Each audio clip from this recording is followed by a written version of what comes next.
Hey lovely fox, welcome to today's video on rational numbers versus irrational numbers. Today's video is gonna be very important because in today's video you will clearly learn the differences between these two numbers.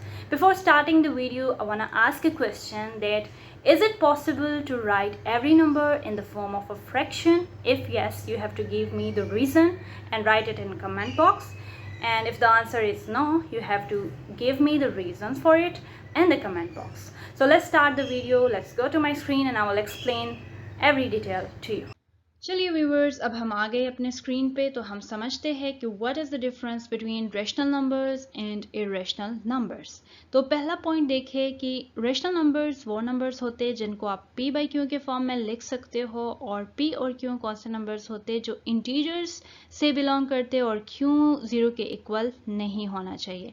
अब इसका मतलब मैं यहाँ पे आपको समझा देती हूँ कि जो यहाँ पे p बाई क्यू है, p बाई क्यू से मतलब होता है आपका फ्रैक्शन, राइट? यानी वो नंबर जिनको आप फ्रैक्शन के फॉर्म में रिप्रेजेंट कर सकते हो, राइट? जैसे अगर मैं मिसाल दूं 0.2 का, लेट्स सपोज, तो आप इसको 2/10 लिख सकते हो, राइट? अगर मैं मिसाल लूं सिंपल 2 का, तो इसको आप 2/1 के फॉर्म में लिख सकते हो। अगर मैं मिसाल लूं 0.25 का, तो आप इसको लिख सकते हो 25/100, राइट? तो इस तरह के नंबर्स जिनको आप फ्रैक्शन के फॉर्म में यानी इन फॉर्म्स में रिप्रेजेंट कर सकते हो, वो जो है आपके कहलाते हैं रेशनल नंबर्स। रेशनल नंबर के नाम में भी रेशियो आ रहा है, इस तरह से भी आप रिमेंबर कर सकते हो इसको कि रेशियो मीन्स फ्रैक्शन, राइट?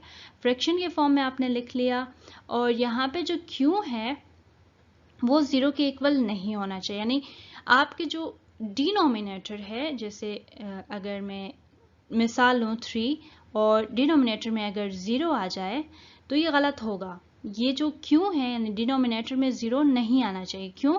क्योंकि तब ये अनडिफाइन हो जाएगा, राइट? अनडिफाइंड ये हो जाएगा तब, इसीलिए क्यों 0 के इक्वल नहीं हो सकता। और याद रखिए जो p क्यों है वो इंटीजर्स में से बिलोंग करे, और इंटीजर्स आपको पता होने चाहिए कौन से नंबर्स है। होल नंबर्स इंक्लूड होते हैं उसमें और नेगेटिव नंबर्स इंक्लूड होते हैं, राइट? सो अब हम आते हैं दूसरे पॉइंट पे, और दूसरे पॉइंट में लिखा है टर्मिनेटिंग एंड रिकरिंग। अब इसको समझने की ज़रूरत है कि टर्मिनेटिंग का मतलब क्या है। टर्मिनेटिंग मीन्स जो एंड हो रहा है, राइट? और रिकरिंग मीन्स कि जो रिपीट हो रहा है। ये इनका मतलब आप समझेंगे तो समझ ले कि हाफ मतलब आपने समझ लिया। इसको बोलते हैं एंडिंग हो रहा है इसका, और ये जो है इसमें रिपीट हो रहा है, ठीक है? तो लेट्स सपोज अगर हम यही मिसाल ले लें कि 0.25 है, राइट? तो 0.25 एक ऐसा नंबर है जो एंड हो रहा है, इसकी कोई एंड है। अगर मैं मिसाल लूँ 68, तो ये इसका एंड है, राइट? तो इस तरह के नंबर्स जो फाइनाइट हो, या सिंपल वर्ड्स में आप लिख सकते हो फाइनाइट। जो फाइनाइट नंबर्स होते हैं वो क्या कहलाते हैं? वो कहलाते हैं रेशनल नंबर्स, राइट? और यहाँ पे एक और पॉइंट जो है रिकरिंग। रिकरिंग से क्या मतलब है? मिसाल के तौर पे मैं एक एग्जांपल लेती हूँ 1/3। इसको आप डिवाइड करके देखें, इसको आप डिवाइड करके देखेंगे, पॉइंट लगाया, 0 बढ़ाया 3 3 इज 9, 1 अगेन 0 बढ़ाया 3 3 इज 9। तो ये रिपीट होता जाएगा। कौन सा नंबर रिपीट होता जाएगा? 0.33333, ठीक है? अब आपको पता है कि इससे आगे यही सीक्वेंस जारी रहना है, तो आप इसको इस तरह से लिख सकते हो, 0.33 इसके ऊपर आपने बार डाल दिया, ठीक है? तो मीन्स कि ये जो नंबर है ये आगे रिपीट होता जा रहा है, राइट? तो इसको बोलते हैं रिकरिंग, और इस तरह के नंबर्स कहलाते हैं रेशनल नंबर्स। और इसमें कुछ इस तरह का नंबर भी आ सकता है, लेट्स सपोज 0.257257 अगेन देखिए, आप इसमें एक सीक्वेंस देख रहे हो कि 257 रिपीट हो रहा है, तो आप इसको 0.257 लिख सकते हो, और आप इसको फ्रैक्शन के फॉर्म में कन्वर्ट कर सकते हो, राइट? तो इस तरह के जो नंबर्स होते हैं जिनमें रिपीटिशन हो या एक पैटर्न फॉलो हो रहा हो, और जो एंड भी हो रहे हो, यानी एंड हो सकते हैं, तो उस तरह के नंबर्स को आप बोलते हो रेशनल नंबर्स, ठीक है? ये भी आपने समझ लिया। अब आप तीसरे पॉइंट पे आ जाए। तीसरे पॉइंट में उसने कहा है square root of perfect square. जैसे अगर आप परफेक्ट स्क्वायर की बात करो, स्क्वायर रूट ऑफ 9 लिखो, 9 is a perfect square of which number? 3, ठीक है। अगर आप इसको सोल्व करते हो 3 आता है which is also a rational number, ठीक है।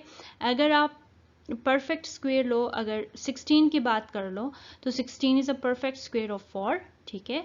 तो इस तरह के जो परफेक्ट स्क्वेयर्स होते हैं दीज आर रेशनल नंबर्स, ठीक है। उनका जब आप रूट लेते हो दे आर रेशनल नंबर्स, ठीक है। और क्यूब रूट की बात कर ले, क्यूब रूट ऑफ अगर आप 27 लेते हो इसका आंसर क्या आता है 3, राइट। तो ये इस तरह के नंबर जो परफेक्ट क्यूब के फॉर्म में हो, परफेक्ट स्क्वेयर के फॉर्म में हो, perfect fourth root, fifth root जो भी हो, ये सारे आपके कहलाते हैं रेशनल नंबर्स, ठीक है। तो ये सब तो हो गया रेशनल नंबर्स। अब इनके अलावा अगर इस तरह के नंबर्स ना अपीयर हो, इसके अलावा किसी तरह के भी नंबर्स अपीयर हो, वो क्या कहलाएंगे, वो कहलाएंगे आपके इरेशनल नंबर्स। अब हम इरेशनल नंबर्स के भी मिसालें लेंगे और देखेंगे कि इसमें और दोनों में क्या डिफरेंस है, फिर आपको सही से इसका समझ आ जाएगा, राइट। तो देखिए पहला पॉइंट इसका कि इनको आप p बाई क्यू के फॉर्म में नहीं लिख सकते हो।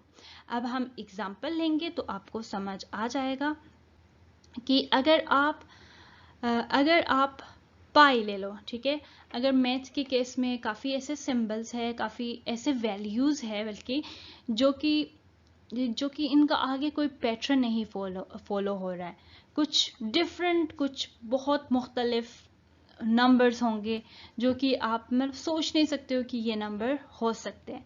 जैसे अगर पाई की आप वैल्यू ले लो 3.14159265353897 सो ऑन, आगे आप पैटर्न को नहीं बता सकते कि आगे क्या पैटर्न आ रहा है।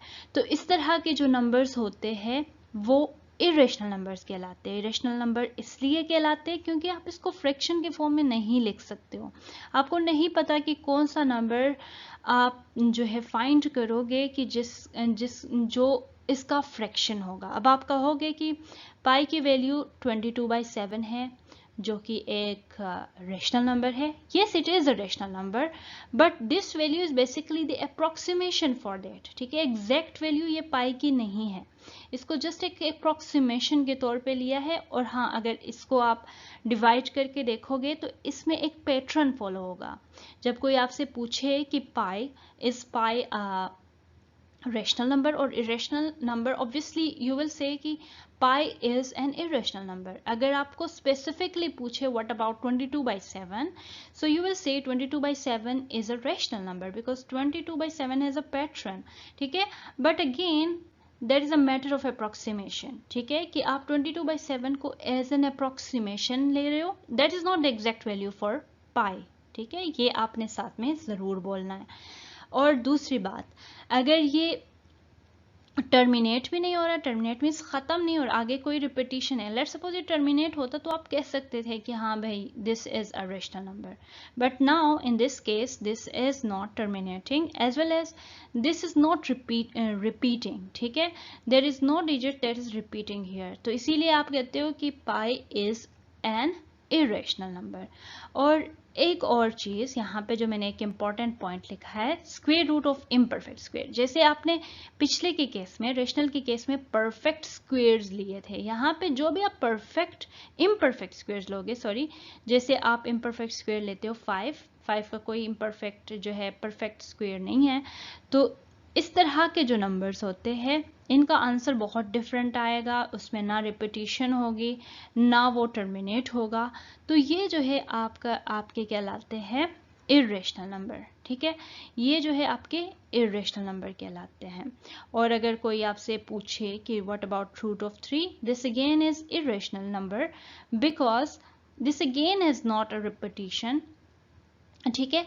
तो that is the reason these are not written in the form of p by q and that is why they are called irrational numbers। अब उम्मीद करती हूँ कि आपको समझ आ गया होगा कि कोई आपसे पूछे कि रेशनल नंबर्स क्या होते हैं तो आप पहले तो कहोगे कि वो नंबर्स जो कि आप p by q के फॉर्म में लिख सकते हो और जो टर्मिनेट होते हो और जो रिपीट होते हो उनको हम रेशनल नंबर्स कहते हैं। और साथ में जो परफेक्ट स्क्वायर या परफेक्ट क्यूब्स हो या परफेक्ट फोर्थ रूट हो वो भी रेशनल नंबर में इंक्लूड होते हैं। सारे इंटीजर्स की या होल नंबर्स की आप अलग से बात कर लो, उनको आपस में डिवाइड कर लो तो वो भी रेशनल नंबर में इंक्लूड होते हैं। ठीक है, और साथ में अगर आपसे इरेशनल नंबर का पूछे तो आप कहोगे कि वो जो है वो नंबर्स जिनको आप पी वाई क्यू के फॉर्म में रिप्रेजेंट नहीं कर सकते हो, जैसे आपके पास पाई हो गया, और मिसालें आप दे सकते हो, फाई का दे सकते हो, phi as a golden ratio, ये भी इसका जो नंबर भी है ये इरेशनल है, इसका जो वैल्यू है सॉरी वो भी इरेशनल है। और साथ में अगर आप आइलर्स नंबर ले लो ई, वो भी इरेशनल है। और साथ में जो मेन एग्जांपल आप दोगे वो रूट्स का दोगे, इम्परफेक्ट रूट्स का, तो वो भी जो है आपके इरेशनल होंगे। उम्मीद करती हूँ आपको वीडियो की समझ आ गई होगी।